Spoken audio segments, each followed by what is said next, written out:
You're listening to an archived Cabral Concept podcast. After listening to this show, check out the most up-to-date podcasts available at stephencabral.com/podcasts or search directly on iTunes.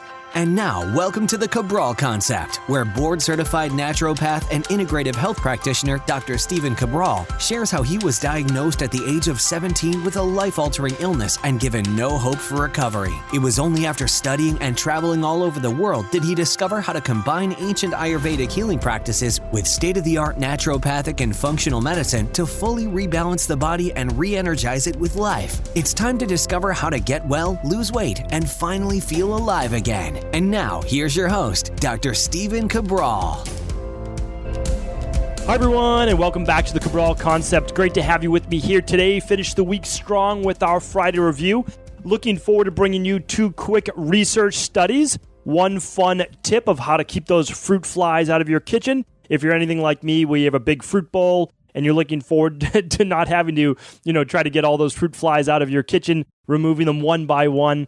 And then I also want to bring to you what we have going on for the first week of the new year coming up next week, as well as cap the year off with our final super nutrient of the week. Excited to bring this, purposely save this one.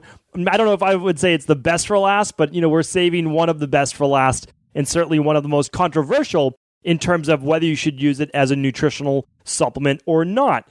So let's get right into the show. We'll pop up a few things here and there as well during the course of this show. And the first one is this, is that a lot of people have been asking, where's the podcast going in 2019? So that's something that I did want to bring you right off the bat because, again, the Cabral Concept is dedicated to bringing you a truly integrative approach. All forms of medicine, no one form being any better than the other, and how can we bring them all together? Well, I did it a little bit, just a tiny bit in 2018 with a few outside interviews. Well, for myself personally, I'll be on, I would say, at least 4 shows per month, so I'll probably do about, I would say probably around 50 interviews on other people's shows during the or speaking events during the course of 2019. But I'd also like to have about 20 to 30 guests on the Cabral Concept. Now, this is where you come in. I'm looking for your input on who I should have on as guests. But I want to make this different. I don't want to bring on the same guests that everyone else is having on. Because if you hear them on someone else's show, well, I'm going to ask them similar questions most likely as well. What I'd like to do is for you, let's say right today on Instagram, gone over to Stephen Cabral, it's just Stephen with a PH, on Instagram, or even at our cabralsupportgroup.com, which is our free private Facebook group. I can't see all the emails that come in or all the direct messages that come in, but all the time I look at the comments on Instagram, and I have a large health team, and all my health coaches are also on the cabralsupportgroup.com. Let me know, whether you're an integrative health practitioner or not, who you'd like to have me on the show. Again, I would love to hear people that are just a little bit doing something maybe not necessarily different, but not a lot of people may know about them. So it could be, I have some very interesting people lined up. I don't want to give away all their names right now. But some people have a viewpoint on this, and other people have a viewpoint on this. Some are very well-known influencers on Instagram, and they either live a certain type of lifestyle. One I can just tell you is a vegan mom and how she feeds her kids, so I thought that'd be interesting for part of my audience. Of course, not everyone is vegan, and I'm not necessarily saying that you should be, but it's a great viewpoint that will be able to say, how do you feed kids for school? How do you get them ready? All those different types of things. I'll bring on someone that's a master of time management, managing your day, being able to figure out how to get exercise in, how to meal prep for the day if you're doing that, how to get everything ready, like bagging all your smoothie ingredients, all of those different types of things.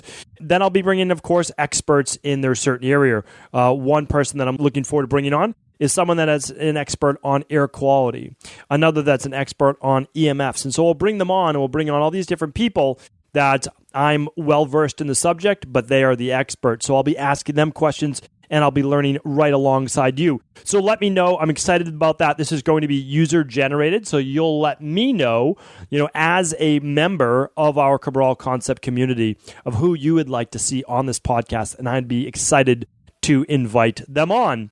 All right. Next up is this. People have been asking, yes, we did close, and every month so far for 3 months, we have sold out of our 100 openings per month of the Integrative Health Practitioner.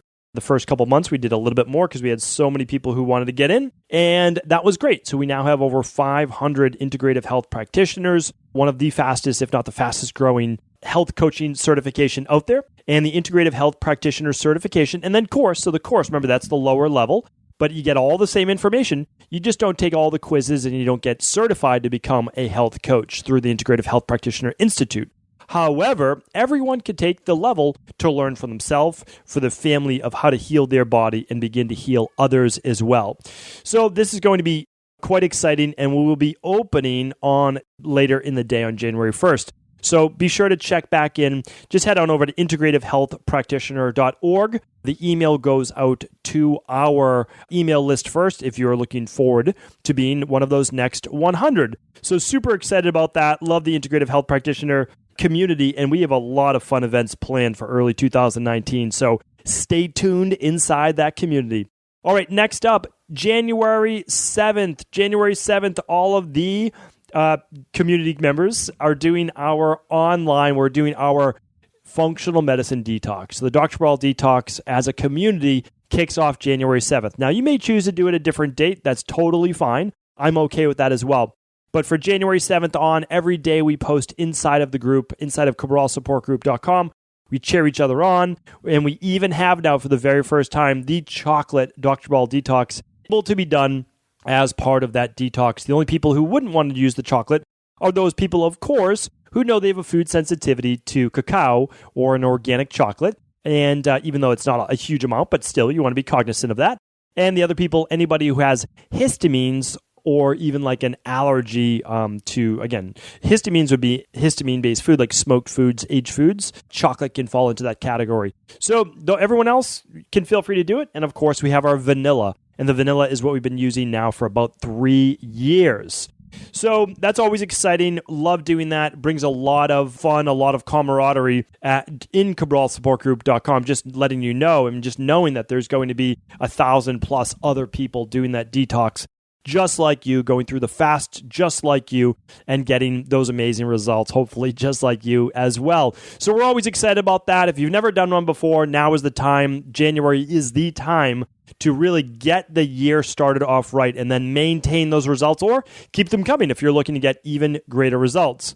So you can just head on over to today's show notes at StephenCabral.com/1057 for all of today's show notes, or for the detox, you can always just go to equilibriumnutrition.com. That's where all the labs are. That's where all the highest quality nutritional supplements are as well.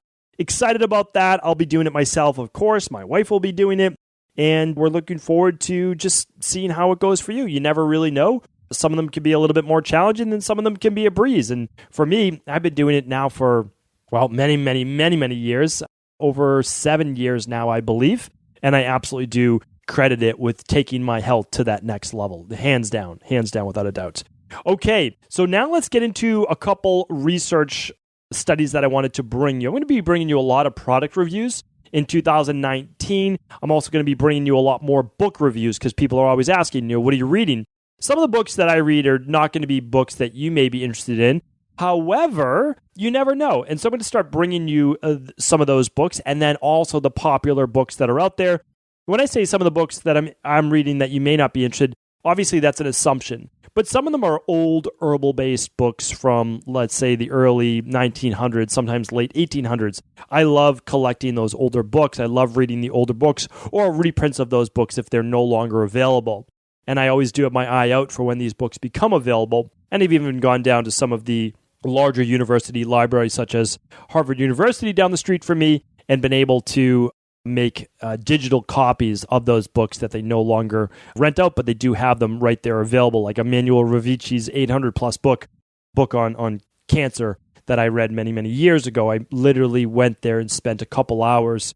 I don't know that you're supposed to do this, but I don't sell it, right? But I photocopied the entire book so that I would have it in my own reference library. So anyway, just things like that I read that sometimes are just not all that interesting. But what I try to do then is I try to turn it into a 25-minute podcast that I can give you the essence of what you need to know from those books. But I do want to share more of those because there's so many great authors, so many great people out there. And of course, I'm going to share those books with you. Okay, getting into the first research quick study that I want to bring you before we get to our super nutrient of the week. And that is this, that the B complex family may reduce stroke risk, not even, is it a question now, but reduce stroke and lower the risk for stroke by as much as 7%. So every week I'm trying to give you tidbits of, okay, if you do your 10,000 steps per day, it lowers your risk for all-cause mortality by this. If you do your sauna, it lowers your all-cause mortality by this. If you do these fruits and vegetables, it lowers your chance for cancer, all these things by this.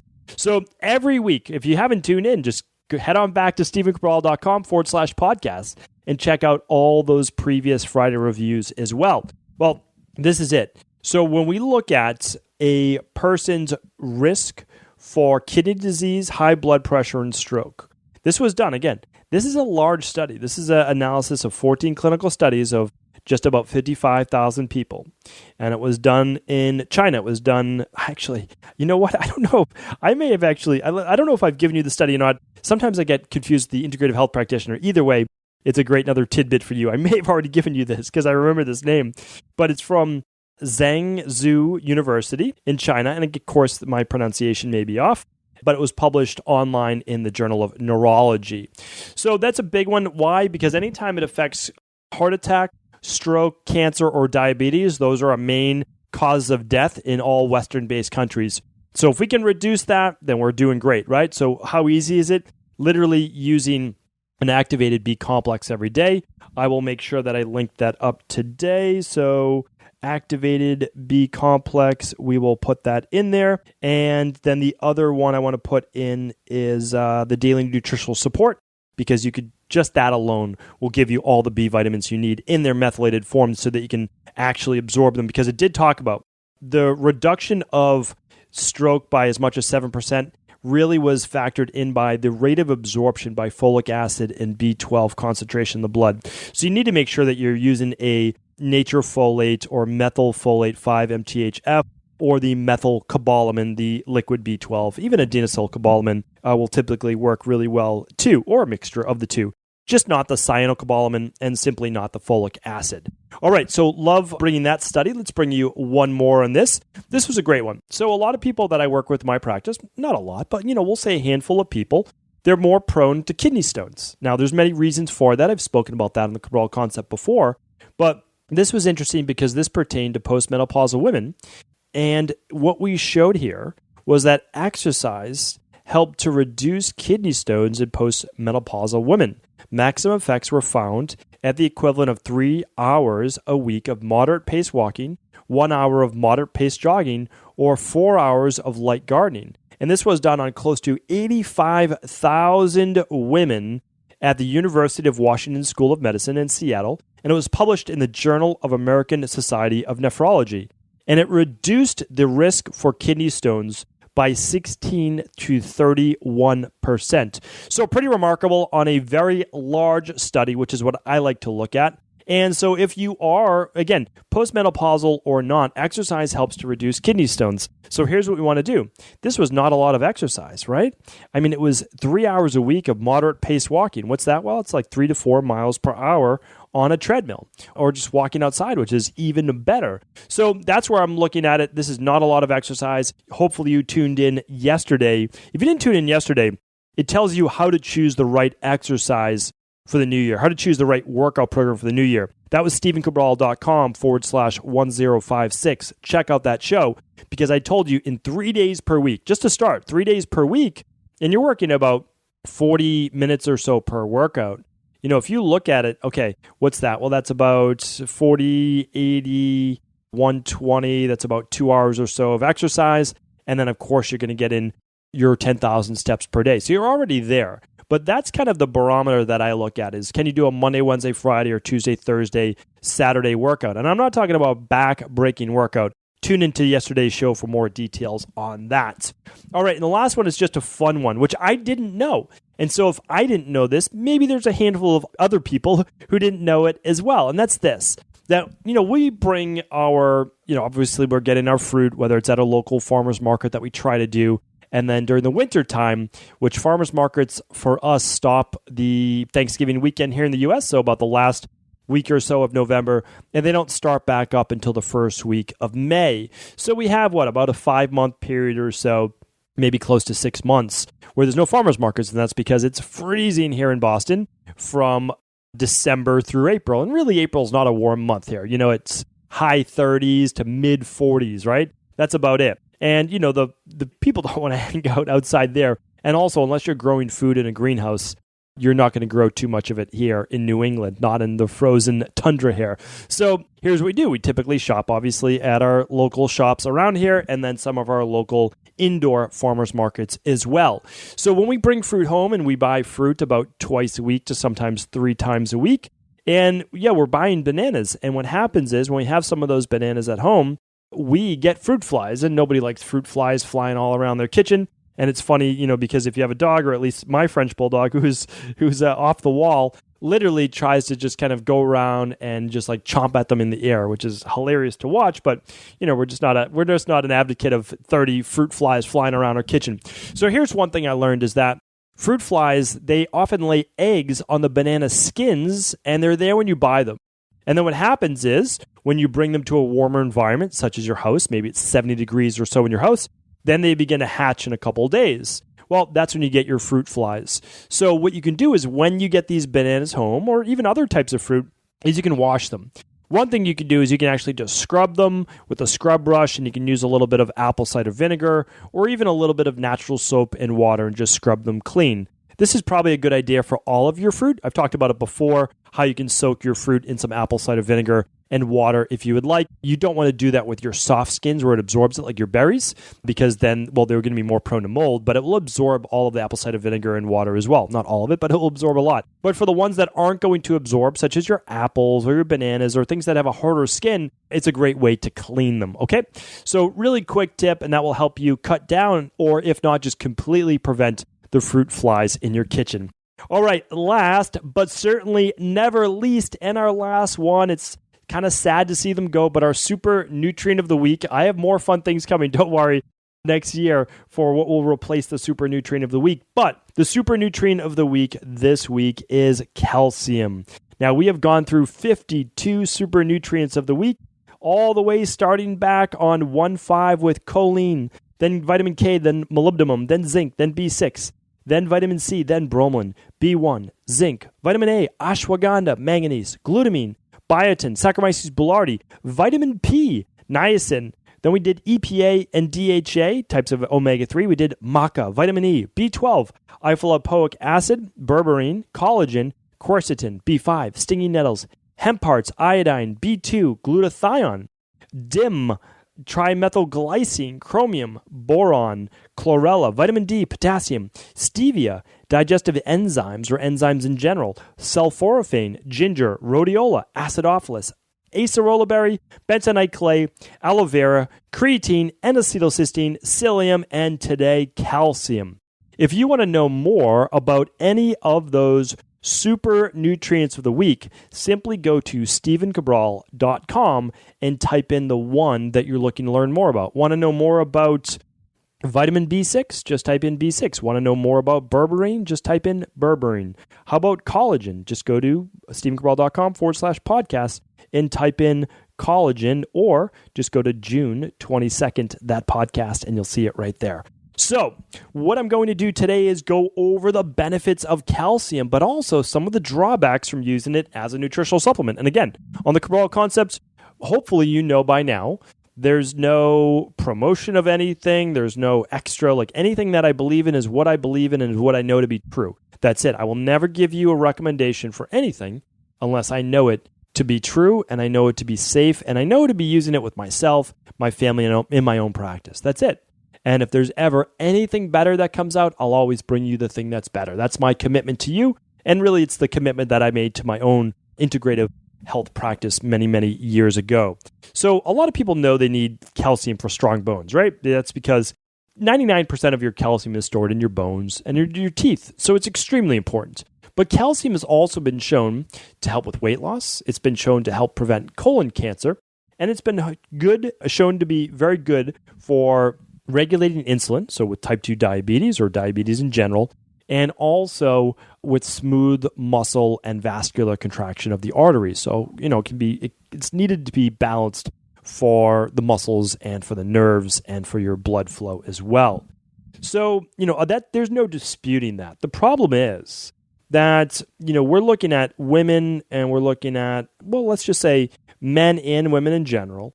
We're looking to get 1,000 milligrams per day. Women over 50, about 1,200 milligrams per day.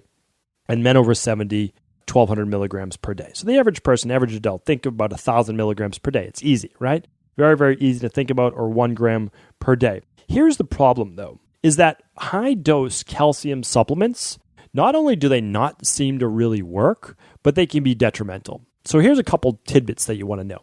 So yes, calcium can help to prevent osteoporosis, which is basically bone breakdown. The problem is, when you take these high dosage calcium from your doctor, like your MD might prescribe a high dosage calcium supplement, like they usually prescribe 1,000 milligrams or 1,500 milligrams per day. The problem is that the research, they're not really looking at the research. It's not well done on their part. And here's what happens. When you take prescribed calcium, that high a dose, it oftentimes leads to hardening of your arteries. And you can look that up. And again, I invite you to do that because that's what the Cabral Concept's all about. It's an educational-based show to give you a starting point. But if you look at high-dose calcium and atherosclerosis or hardening of the arteries, you can check that out. Just like super high vitamin D, like 50,000 IUs a day, every day is just too high. But if you do 3, 4, 5,000 IUs a day when you're not getting a tan, very, very helpful. The problem is as well is that calcium, taken by itself, without magnesium and vitamin D, doesn't show to be great for absorption. So when you take your calcium, you also need to take a vitamin D supplement, and you should typically take it, and my recommendation is always take it with magnesium, usually at about a 2-to-1 ratio of calcium to magnesium, or even at a 1-to-1 ratio, and that will help so that you don't get that hardening of the arteries, okay? Now, I also recommend taking an activated multivitamin with it, so you get all the vitamins and minerals with it, or you can, actually, that's what I recommend, or the daily nutritional support shake. And the reason is then you get your vitamin K, and you get all your other cofactors in that multivitamin as well, right? So the activated multivitamin or the daily nutritional support. And you can see those at equilibriumnutrition.com. You can read the label, and then if you feel you have another one that you prefer to take, that's okay, but you can at least read the labels and see all of the methylated and absorbable-based ingredients. And that's because, again, a lot of doctors prescribe calcium carbonate. Calcium carbonate is very poorly absorbed, and it's one of the reasons that it leads to hardening of the arteries, which we certainly do not want.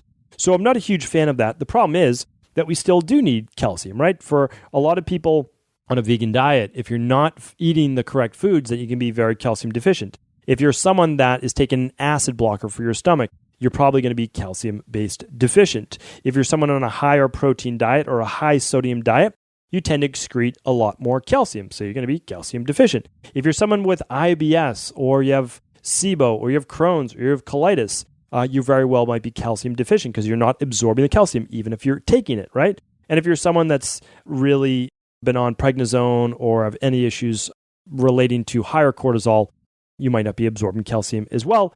And then one more point is that even when you're taking these calcium supplements, believe it or not, you have to take them right at the first signs of bone loss. And really that might happen in late 40s, early 50s for a lot of women, and 60s or 70s or so for men, is that it really only reduces bone loss by about 1 or 2%. So we're not talking about huge numbers, but the good thing is that we can typically halt it, which is what we want. Now remember, you want to be eating the calcium earlier in life, so teach your children this, and you also want to be exercising. And you want to be doing some weight training. That's 2 days a week minimum of weight training. That's what the research shows. Ideally 3. I spoke about that earlier, and I spoke about it on yesterday's show. Monday, Wednesday, Friday, Tuesday, Thursday, Saturday. Get in some every other day weight training. And I'm not talking, again, about back-breaking work. I'm talking about your fundamental squats and step-ups and lunges and which one did I miss there? Deadlifts. And if you don't know how to do those movements without pain, I ask you to go see an expert to teach you how to squat properly, right? Because it's one of those exercises that can be transforming for your body, meaning in terms of metabolism, as well as building up the bone. Because remember, the most bone you have in your body, if we're really looking at it, is from your knee to your hip, right? So your hip bones and your femur are extremely important in terms of the bone density and, of course, not breaking your hip when you're older, right? And how many doctors that I know that I've spoken with saying that we need to get our older and elderly based patients to not fall, right? To like work on fall prevention. And if they do fall, well, their bones have to be strong enough to hold up, because a lot of people, when they break their hip or they break a femur, that it's downhill from there. And of course, it doesn't have to be, but people become a little bit incapacitated. They're 2 to 3 months of rehab, and they have to have surgery and all those different types of things. And a lot of times they're not willing to do the rehab. So let's stay strong in the first place. So the last thing I want to do is say, I'm not against a calcium supplement. I'm actually not, but I'm against a high dose. I'm against a high dose supplement in terms of anything for the long term. That's the truth. In the short term, absolutely, I'll do it, but not in the long term. So, and even the calcium supplementation, same thing. So we have a product called CalMag Complete. I take it myself. I take it every night with dinner. It's not a lot. I just take 2 capsules at dinner. That's it. For women, I do recommend 3, especially in 40s, 50s, and beyond. And it's great. It works for me in terms of relaxing the nervous system at night, helping me get into a nice deep sleep. And of course, it's the best form of calcium in the world, best form of magnesium in the world, so it helps with absorption.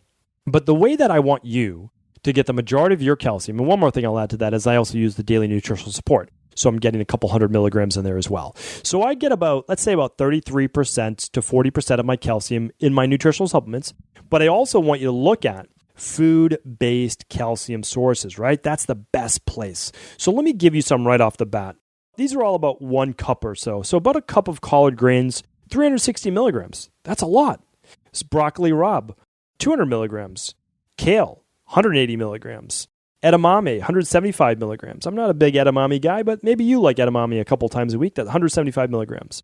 Bok choy, one of my favorite vegetables in the world, 160 milligrams for a cup. Figs, 2 figs, 65 milligrams. Fresh broccoli, have that to eat every day, sometimes twice a day. Per cup, we have 60 milligrams. Orange, 55 milligrams. Here are some big ones. Sardines. If you can do sardines a couple times a week, you'll get a massive benefit in omega-3s. Wild salmon or sardines. So sardines, 325 milligrams. I do the boneless, skinless sardines. But for the calcium benefits, you're going to want to keep the bone in. If you keep the bone in, you will get absorbable calcium. So bone-in sardines, 325 milligrams. Salmon with the little small bones, 180 milligrams. And in shrimp, 125 milligrams. Not a huge fan of getting your calcium from dairy unless it's raw and unless it's more of the goat-based variety or sheep-based variety, so that you don't get any of the food allergies or the other negative consequences that can come with processed dairy, meaning like homogenized dairy and getting it from non-grass-fed animals, all of those things. So I just recommend, if you're going to do dairy, I recommend it raw, and I recommend it from a sheep or goat-based, because you'll get about 260 milligrams of calcium from a yogurt or kefir as well. So again, but if you look at it, broccoli rabe, collard greens, and kale, a bunch of these others, you're going to get just as much calcium as well. Keep in mind, I didn't mention them all, but spinach and other dark leafy greens, you'll be getting plenty of calcium as well. A few more things. 2 tablespoons of chia seeds, 175 milligrams, right? How about almonds? 385 milligrams in a cup. That's kind of a lot, though. Let's say half a cup. What's that? About 180, 190 milligrams in a half a cup. Talked about the figs. If you're someone that has tofu, I recommend sprouted organic tofu if you're going to have tofu, and just a couple times a week. If you're prone to higher levels of estrogen, probably don't recommend it. Probably recommend it a little bit more, only if you choose to, of course, and always non-GMO. If you're menopausal or postmenopausal, where the soy isoflavones actually can have some benefit, not to excess. You're going to get about 275 milligrams to potentially up to 800 milligrams per half cup. So you can get quite a bit of calcium from tofu. White beans, 161 milligrams. Sunflower seeds, 109 milligrams. And let's see if I can give you one more. Sweet potatoes, one of my favorite, 68 milligrams in one large one. So pretty great benefits that you can get from eating a lot of these vegan, vegetarian, and fish-based products to get your calcium. That is the way that I recommend it. A little bit from nutritional supplements and a whole lot from whole food nutrition. That's pretty much the philosophy overall of the Cabral concept. We start with food, and just whatever we're deficient in, we add a little bit of those healthy nutritional supplements at not a super high dose. Hopefully today's podcast has been helpful. It was our last Friday review. I believe it's our last Friday review of the new year. I thank you so much for joining in on the Cabral Concept. Really do appreciate your reviews on iTunes and everywhere else, and just you being a member, just you listening, and of course, passing the show on to anyone you believe will help. It's going to be it's going to be an amazing 2019, and I can't wait to be taking this journey with you. Take care, everyone. Have an amazing weekend, and don't forget to tune in for our Cabral House Calls. Before you go, I wanted to ask you this question. What if I could teach you in just a couple of hours how to transform your thyroid, hormones, adrenal, cholesterol, blood pressure, blood sugar, weight loss, energy, mood, brain, pregnancy, anti-aging, or many other health-related issues? After 20 years in private practice, after seeing and overseeing 250,000 client appointments, I sincerely feel I have the real-world data and have found the answer you've been searching for. So what I've done is spent hundreds of hours of my own time refining what you need to know in order to uncover your underlying root cause health issues and then begin to rebalance the body and bring it back to a state of robust health and wellness. I'm going to teach you exactly what I do in my private practice so you can understand how you got here and now what you need to do in order to heal. You'll receive all of the important success checklists, protocols, and even ways to customize it to make the program fit your busy life. And you'll get all of this at a fraction of the price. Let me save you the time, money, energy, stress, and frustration of not knowing what to do next. Instead of reading dozens of books on the topic and seeing multiple practitioners, I will condense everything that you need to know in just a few hours of video tutorials that you can watch and listen to anywhere. Together, we will make this healing process an enjoyable one that you can take with you for the rest of your life. I wish you all of the best of health and happiness, and I hope to be able to guide you on your healing journey through my Health Results Accelerators. Simply choose the health imbalance you're currently suffering from, and by the end of today, you'll know what went wrong and how to get well again. I guarantee it. For details, head over now to stephencabral.com/courses.